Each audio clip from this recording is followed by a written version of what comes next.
Hi, today 12th Max Chapter 1 Example 1.26 பார்க்கலாம். In a T20 match, a team needed just 6 runs to win with one ball left to go in the last over. The last ball was bowled and the batsman at the crease hit it high up. The ball traversed along a path in a vertical plane and the equation of the path is y equal ax square plus bx plus c with respect to a xy coordinate system in the vertical plane and the ball traversed through the points 10, 8, 20, 16, 40, 22. Can you conclude that the team won the match? Justify your answer. All distance are measured in meters and the meeting point of the plane, the path with the farthest boundary line is 70, 0. T20 மேட்ச்சில் அந்த டீமுக்கு வந்து 6 runs தேவை win பண்ணுறக்கு. Last ball இருக்குது, ஒரே ஒரு பால் தான். அந்த பாலில் வந்து 6 ரன் எடுத்தால் மட்டும்தான் அந்த டீம் வந்து வின். ஓகேவா? இப்போ வந்து அந்த பால் வந்து போட்டாச்சு, பேட்ஸ்மேனும் வந்து பாலை வந்து ஹிட் பண்ணியாச்சு. அந்த பால் வந்து ஹை அப்பில் போகுது.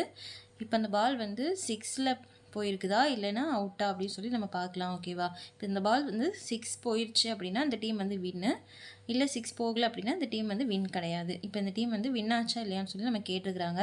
இந்த பால் போன ஈக்குவேஷனும் அதோட பாயிண்ட்டு கொடுத்துருக்காங்க பாருங்கள். y equal ax square plus bx plus c. அதோட பாயிண்ட் வந்து 10, 8, 20, 16, 40, 22. இந்த பாயிண்டில் தான் வந்து அந்த பால் போயிருக்குது. பவுண்ட்ரி லைன் வந்து 70, 0. இந்த பவுண்ட்ரி லைன் வந்து அதை தாண்டி போய் 6ல் போயிடுச்சா இல்லையா அப்படின்னு சொல்லி நம்ம பார்க்கலாம். ஓகேவா? அந்த பாயிண்ட் எழுதிக்கலாம். 10, 8, 20, 16, 40, 22. இந்த equation y equal ax square plus bx plus c. இந்த ஈக்குவேஷனில் வந்து இந்த 3 பாயிண்ட்டுமே வந்து சப்ஸ்டியூட் பண்ணி எழுதிக்கலாம். ஃபஸ்ட்டு பாருங்கள், இது x, இது y. x இருக்கிற இடத்துல இந்த 10, y இருக்கிற இடத்துல இந்த 8 பண்ணும்.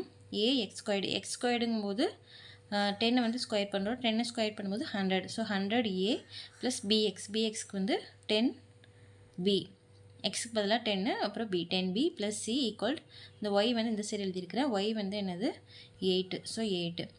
நெக்ஸ்ட் பாயிண்ட் பாருங்கள், 20, 16.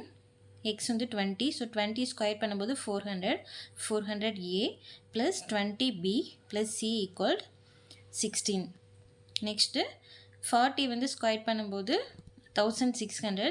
So 1600a plus 40b plus 6 plus c equal 22. 3 equation நமக்கு கிடச்சிருச்சு. இதுலேருந்து நம்ம வந்து xy வந்து நம்ம கண்டுபிடிக்கணும். இப்போ இந்த 3 ஈக்குவேஷனில் இருக்கிற அந்த கோஎஃபிஷியன்ட் மட்டும் எடுத்து டெல்டான்னு போட்டு நம்ம எழுதிக்கலாம். ஓகேவா? பாருங்கள், ஃபஸ்ட் ஈக்குவேஷனில் 100, 10, 1. நெக்ஸ்ட் வந்து 421, 1641. இதோட கோஎஃபிஷியன்ட் மட்டும் நம்ம எழுதிக்கலாம். ஓகேவா? இப்போதைக்கு இது தேவையில்லை, டெல்டாக்கு வந்து இது மட்டும் தான் தேவை. அதோட கோஎஃபிஷியன்ட் மட்டும் நம்ம எழுதி அதுக்கு வந்து நம்ம டிட்டர்மினேஷன் கண்டுபிடிக்கணும். ஸோ அது மட்டும் இங்கே எழுதியாச்சு. 110, 421, 1641. இதில் வந்து நம்ம டிட்டர்மினேஷன் கண்டுபிடிக்கிறோம். ஃபஸ்ட்டு 100 அப்படியே வச்சுட்டு 100ஓட ரோவும் காலம் விட்டு மீதி இருக்கிற 4. 21s are 20 minus 41s are 40. Next minus இந்த 10, இந்த 10ஓட ரோ காலம் விட்டு மீதி இருக்கிற 4. 400 into 1 400 மைனஸ் 1 into 1600 1600 ப்ளஸ் இந்த 1, இந்த 1ஓட ரோ காலம் விட்டு மீதி இருக்கிற 4. 400 into 40 16,000 மைனஸ் 20 into 1600 32,000. 100 அப்படியே வச்சுட்டு 20 மைனஸ் 40 மைனஸ் 20 மைனஸ் இந்த 2. 400 மைனஸ் 1600 வந்து மைனஸ் 1200 ப்ளஸ் இந்த 1. 32,000ல் 16,000 போச்சுன்னா மைனஸ் 16,000. 20 100 மல்டிபிள் பண்ணும்போது மைனஸ் 2000. இந்த மைனஸ் இந்த மைனஸ் வந்து ப்ளஸ் ஆயிடுது. 10 into 1200 வந்து 12,000. இந்த மைனஸ் வந்து இங்கே வந்துடும், மைனஸ் 16,000. இப்போ இந்த 2000 மைனஸ் 2000, 12,000 மைனஸ் 2000 போயிடுச்சுன்னா 10,000.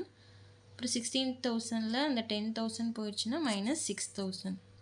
ஓகேவா? இப்போ நமக்கு டெல்டா என்ன கிடச்சிருக்கு? மைனஸ் 6,000 கிடச்சிருக்குது. அதுக்கப்புறம் நம்ம டெல்டா 1 கண்டுபிடிக்கணும். டெல்டா 1, டெல்டா 2, டெல்டா 3 மூணுமே கண்டுபிடிக்கணும். டெல்டா 1க்கு வந்து ஃபஸ்ட்டு காலத்தில் உள்ள நம்பர் மட்டும் எடுத்துட்டு அந்த ஃபஸ்ட்டு காலத்தில் உள்ள அதுக்கு பதிலாக ஒய் இருக்குதுல்ல, அதாவது இந்த ஈக்குவேஷனில் பாருங்கள் 8, 16, 22 இந்த 3 வந்து அதை எழுதிக்கணும் ஃபஸ்ட்டு காலத்துக்கு மட்டும். 8 16 22 இந்த ரெண்டுமே வந்து அப்படியே தான் வரும். டெல்டா கண்டுபிடிச்சோம்ல அதே மாதிரி தான் வரும் இந்த ரெண்டும். ஃபஸ்ட்டு காலம் மட்டும் எடுத்துகிட்டு அதுக்கு பதிலாக அந்த 8 16 22 வந்து நம்ம போடுறோம். ஓகேவா? இப்போ இதுக்கு வந்து நம்ம டிட்டர்மினேஷன் கண்டுபிடிக்கணும். 8 அப்படி வச்சுட்டு 8ஓட ரோ காலம் விட்டு மீதி இருக்கிறதுனால 20 into 1 20 minus 1 into 40 40 மைனஸ் இந்த 10ஓட ரோ காலம் விட்டு மீதி இருக்கிறதுனால 16 1s are 16 minus 1 into 22 22 plus இந்த 1 இந்த 1ஓட ரோ காலம் விட்டு மீதி இருக்கிறதுனால 16 into 40 640 minus 22 into 20 440. இப்போ 8 அப்படி வச்சுட்டு 20 minus 40 minus 40ல 20 போச்சுன்னா minus 20 minus 10 16 minus 22 20 minus 22ல 16 போச்சுன்னா minus 6 plus 1 640ல 440 போச்சுன்னா 200. இப்போது 8 into minus 20 minus 160 minus 10 into minus 6 plus 60 plus இந்த 200. இப்போது minus 160ல 60 போச்சுன்னா minus 100 200 minus 100 100. ஓகேவா? இப்போ டெல்டா 1 வந்து நமக்கு 100 கிடச்சிருக்குது. நெக்ஸ்ட் டெல்டா 2 கண்டுபிடிக்கலாம். டெல்டா 2க்கு வந்து செகண்ட் காலத்தில் மட்டும் அந்த 8 16 22 போட்டுக்கணும். ஃபஸ்ட்டு காலமும் தேர்ட் காலமும் அப்படி எழுதிக்கணும். இது மட்டும் சேஞ்ச் ஆகும். இப்போ இதுக்கு டிட்டர்மினேஷன் கண்டுபிடிக்கலாம். 100 அப்படி வச்சுட்டு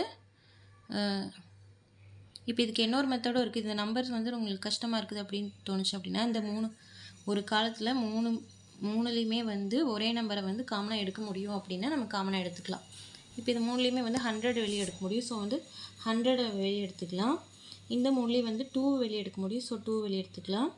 ஸோ இந்த ரெண்டையும் வெளியே எடுத்துகிட்டு மீதி இருக்க அந்த 100 போயிடுச்சுன்னா 1 400ல் 100 போயிடுச்சுன்னா 4 1600ல் ஒரு 100 போயிடுச்சுன்னா 16.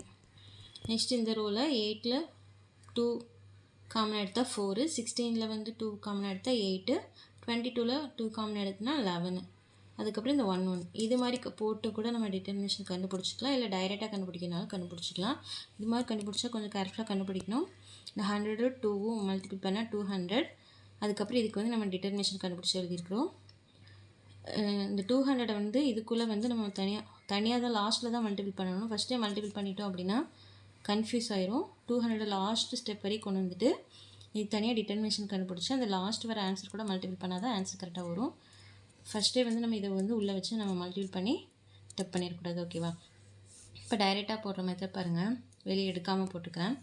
100 அப்படியே வச்சுட்டு இந்த 100ஓட ரோவும் காலம் விட்டு மீதி இருக்கிறனால 16 1s are 16 minus 22 into 1 22 minus இந்த 8ஓட ரோ காலம் விட்டு மீதி இருக்கிறனால 400 into 1 400 minus 1 into 1600 1600 ப்ளஸ் இந்த 1ஓட ரோ காலம் விட்டு மீதி இருக்கிறனால 400 into 22 8800 minus 16 into 1600 25600. இப்போ இந்த 100 minus 22ல் 16 போச்சுன்னா minus 6 minus 8 minus 1600ல் 400 போயிடுச்சுன்னா minus 1200 ப்ளஸ் இந்த 1 minus 25600ல் 8800 போயிடுச்சுன்னா minus 16800. இப்போ 100 into minus 6 minus 600 இந்த மைனஸும் ப்ளஸ் ஆகிடுது. So plus 8 into 1200 9600. நெக்ஸ்ட் இந்த மைனஸ் இங்கே வந்துடுது. So minus 16800. இப்போ 9600ல் 600 போயிடுச்சுன்னா 9000. இப்போ இந்த 16800 minus 16800ல் 9000 போயிடுச்சுன்னா minus 7800. ஓகேவா? இந்த மெத்தடில் போட்டாலும் அதே தான் வரும், இதில் போட்டாலும் அதே தான் வரும். நெக்ஸ்ட்டு நம்ம டெல்டா 3 கண்டுபிடிக்கலாம். டெல்டா 3க்கு வந்து ஃபஸ்ட்டு காலமும் செகண்ட் காலமும் அப்படி எழுதிட்டு தேர்ட் காலத்தில் மட்டும் இந்த 8 16 22 போட்டுக்கணும். தேர்ட் காலத்தை மட்டும் எடுத்துகிட்டு இந்த 8 16 22 போட்டுக்கணும். ஃபஸ்ட் ரெண்டுமே அதே மாதிரி அப்படியே எழுதிக்கணும். ஓகேவா? இதுக்குமே வந்து இதுலேருந்து ஒரு 100 இதுலேருந்து ஒரு 10 இதுலேருந்து ஒரு 2 அப்படி காமனாக எடுத்துக்கலாம். எடுத்துகிட்டு கூட கண்டுபிடிக்கலாம். இல்லை இப்படியே கூட கண்டுபிடிச்சிக்கலாம். பாருங்கள் 100ஓட ரோவும் காலம் விட்டு மீதி இருக்கிறதுனால 20 into 22 440 minus 16 into 40 640 minus இந்த 10ஓட ரோவும் காலம் விட்டு மீதி இருக்கிறதுனால 400 into 22 8800 16 into 1600 minus 25600 ப்ளஸ் இந்த 8ஓட ரோ காலம் விட்டு மீதி இருக்கிறதுனால 400 into 40 16000 minus 20 into 1600 32000. 100 அப்படியே போட்டு மைனஸ் 640ல் 440 போயிடுச்சுன்னா மைனஸ் 200 மைனஸ் இந்த 10 மைனஸ் 25,600ல் 8,800 போயிடுச்சுன்னா மைனஸ் 16,800 ப்ளஸ் இந்த 8 32,000ல் 16,000 போயிடுச்சுன்னா மைனஸ் 16,000. இப்போ இந்த 100ம் மைனஸ் 200ம் மல்டிபிள் பண்ணும்போது மைனஸ் 20,000. அப்புறம் இந்த மைனஸும் இந்த மைனஸ் வந்து ப்ளஸ் ஆயிடுது. So plus 10 into 16,800 1,68,000. அதுக்கப்புறம் இந்த மைனஸ் 8 into 16,000 1,28,000. இப்போ இந்த மைனஸ் 20,000 அப்படி எழுதியிருக்கிறேன். 1,68,000ல் 1,28,000 போயிடுச்சுன்னா 40,000. நெக்ஸ்ட்டு 40,000ல் 20,000 போயிடுச்சுன்னா 20,000. ஓகேவா, இதான் delta 3. Next delta 1 delta 2 delta 3 கண்டுபிடிச்சாச்சு. நம்ம அதுலேருந்து வந்து ஏபிசி வந்து நம்ம கண்டுபிடிச்சிக்கலாம். ஏ கண்டுபிடிக்கிறதுக்கு வந்து டெல்டா 1 டிவைட் பை டெல்டா 1க்கு என்ன கண்டுபிடிச்சோம்? டெல்டா 1க்கு 100 கண்டுபிடிச்சிருக்கிறோம். டெல்டா 2க்கு மைனஸ் 7,800 கண்டுபிடிச்சிருக்கிறோம். டெல்டாக்கு வந்து மைனஸ் 6,000 கண்டுபிடிச்சிருக்கிறோம். ஸோ டெல்டா 1 டிவைட் பை டெல்டாங்கும் போது 100 டிவைட் பை மைனஸ் 6,000 வரும். So 100 by minus 6,000. இந்த 2 0 கேன்சல் ஆகிடுது. So minus 1/60. நெக்ஸ்ட்டு பிக்கு வந்து டெல்டா 2 பை டெல்டா 2 வந்து மைனஸ் 7,800 வந்துச்சு. டெல்டா வந்து மைனஸ் 6,000. இப்போ 0 0 கேன்சல் ஆனால் மைனஸும் கேன்சல் ஆகிடும். 0 0 கேன்சல் ஆகிடும். 78/16 இருக்கும். இது ரெண்டுமே கேன்சல் பண்ணும்போது 6 டேபிளில் கேன்சல் பண்ணலாம். 10 6 are 60, 13 6 are 78. So delta B வந்து 13/10. நெக்ஸ்ட்டு சி வந்து டெல்டா 3 பை டெல்டா 3 வந்து என்ன வந்துச்சு? 20,000. So 20,000 by minus 6,000. இப்போ இந்த 3 0 கேன்சல் ஆகிடுது. மைனஸ் 20/6ன்னு வருது. இந்த 3 0 கேன்சல் ஆனால் மைனஸ் 20/6ன்னு வரும்.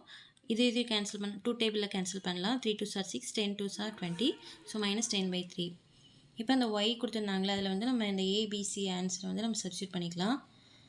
ஒய் ஈக்குவல் ஏஎக்ஸ் ஸ்கொயர்னு கொடுத்துருந்தாங்களா? ஸோ அந்த ஏக்கு பதிலாக இந்த மைனஸ் 1/60 வந்து சப்ஸ்டியூட் பண்ணியிருக்கிறேன்.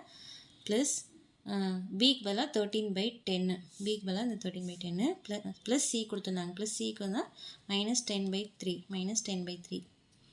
இப்போ இந்த ஈக்குவேஷனில் இந்த எக்ஸை வந்து நம்ம சப்ஸ்டியூட் பண்ணுறோம். Boundary line 70, 0ன்னு கொடுத்துருந்தாங்களா? இப்போ இந்த 70 இது வந்து எக்ஸ், இது ஒய். நம்ம இந்த ஈக்குவேஷனில் இதை எக்ஸோட வேல்யூ மட்டும் நம்ம சப்ஸ்டியூட் பண்ண போகிறோம். பண்ணி ஒய் நமக்கு என்ன கிடைக்குதுன்னு பார்க்கலாம். என்ன கிடைக்குதோ அந்த ஹைட்டுக்கு தான் வந்து பால் போயிருக்குதுன்னு அர்த்தம். அப்போது அதுலேருந்து நம்ம வந்து இந்த டீம் வின் ஆச்சா இல்லையான்னு சொல்லி நம்ம பார்க்கலாம். ஓகேவா, இப்போ இந்த 70 வந்து இந்த ஈக்குவேஷனில் வந்து சப்ஸ்டியூட் பண்ணலாம். மைனஸ் 1/60 எக்ஸ் ஸ்கொயர் பதிலாக 70 ஸ்கொயர் பண்ணும்போது 4,900 வருது. ப்ளஸ் 13/10 எக்ஸுக்கு பதிலாக 70 மைனஸ் 10/3. இப்போ இந்த 60யும் 4,900ம் கேன்சல் பண்ணும்போது மேலே வந்து 245 வருது, கீழே வந்து 3 வருது. ஓகேவா, 2 டேபிளில் கேன்சல் பண்ணும்போது 3 2s are 6. இந்த 0 ஃபஸ்ட்டு கேன்சல் ஆயிடுது. Next 3 2s are 6, 2 2s are 4, 4 2s are 8, மீதி 1, 5 2s are 10. ஓகேவா, ஸோ 245/3 வருது. ப்ளஸ் இந்த 0 கேன்சல் ஆயிடுது. 13யும் 7யும் மல்டிபிள் பண்ணும்போது 91. அப்புறம் மைனஸ் 10/3. இப்போ இந்த 245ம் இந்த மைனஸ் 10/3 245/3 மைனஸ் 10/3 இந்த ரெண்டும் எடுத்துக்கலாம். கீழே ரெண்டுமே சேமாக தான் இருக்குங்கிறனால நம்ம அப்படியே வந்து ப்ளஸ் பண்ணிக்கலாம். மைனஸ் 245 மைனஸ் 10 வந்து மைனஸ் 255. ஸோ மைனஸ் 255/3 ப்ளஸ் இந்த 91. இப்போ இது கேன்சல் பண்ணும்போது 3 டேபிளில் கேன்சல் பண்ணும்போது 85 வருது. So minus 85 plus 91. 91ல் 85 போச்சுன்னா 6. So I = 6. இப்போ நமக்கு வந்து அது 6 இந்த கொஷினிலே கொடுத்துட்டாங்க. இது எல்லாமே மீட்டர் தான்ட்டு. ஸோ இந்த பால் வந்து 6 மீட்டர் ஹைட்டில் வந்து போயிருக்குது. அப்படிங்கும்போது இந்த பாலை வந்து கண்டிப்பாக கேட்ச் பிடிச்சிருக்க முடியாது. ஏன்னா 6 மீட்டருங்கிறது 6 மீட்டர். இப்போ இவங்க கொடுத்துருக்க பவுண்ட்ரி லைன் வந்து பவுண்ட்ரி பாயிண்ட் வந்து 70,0 கொடுத்துருக்காங்க. ஆனால் நமக்கு வந்து ஒய் வந்து 6 மீட்டர் ஹைட்டில் போயிருக்கு. ஸோ 6 மீட்டர் ஹைட்டில் போகும்போது அது கேட்ச் பிடிக்க முடியாது. ஸோ இது வந்து 6 தான். அதனால் இந்த டீம் வந்து வின் ஆயிடுச்சு. அவ்வளோதான். தேங்க்யூ.